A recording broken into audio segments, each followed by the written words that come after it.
Hey everyone, this is Tim from YourSixStudios. Today in this video I'm going to show you how to fix the error code on the PlayStation 4 CE 353405.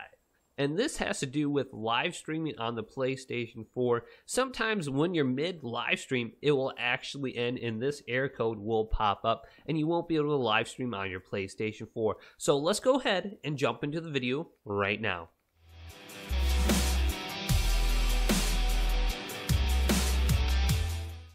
So this issue has been going around the PlayStation community where you're live streaming and all of a sudden the live stream ends and the error code CE 35340-5 pops up on your screen. And how do you fix this? It's actually really easy. There's a couple of different methods you can try.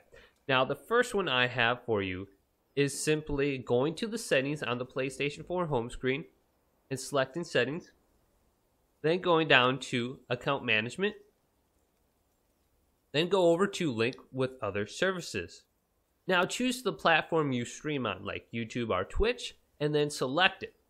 Now what you will want to do is sign out of your account on the PlayStation 4, and then verify to sign out, and then sign back into your YouTube account.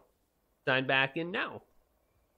Okay, so I'm now signed back into my YouTube account on my PlayStation 4. I'm going to go ahead and allow access. And press OK. So I can see the check mark is by my YouTube account. And do the same thing with your Twitch account if you're having that issue. And then go ahead and press the PlayStation button. Go to power. And completely restart your PlayStation 4. Now, if it's your first time streaming on YouTube and you can't stream, there could be an issue with your YouTube account where you do not have streaming enabled on it. So once you're on youtube.com, go to your profile on the upper right hand side of the screen and then go to YouTube Studio.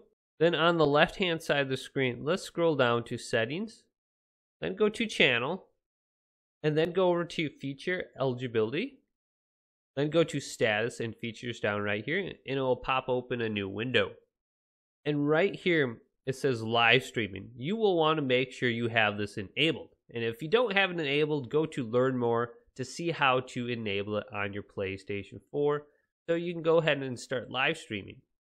If you're setting up a Twitch account, you will need two-step verification now.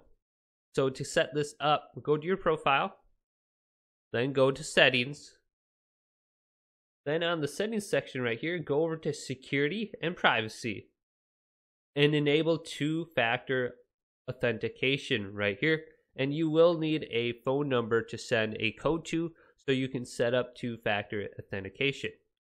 So once you get this done, everything should be working for your live streams on the PlayStation 4. Once again, if this video did indeed help you out, go ahead and leave this video a thumbs up and subscribe to my channel down below for more PlayStation 4 tech help videos coming up next on YourSixStudios.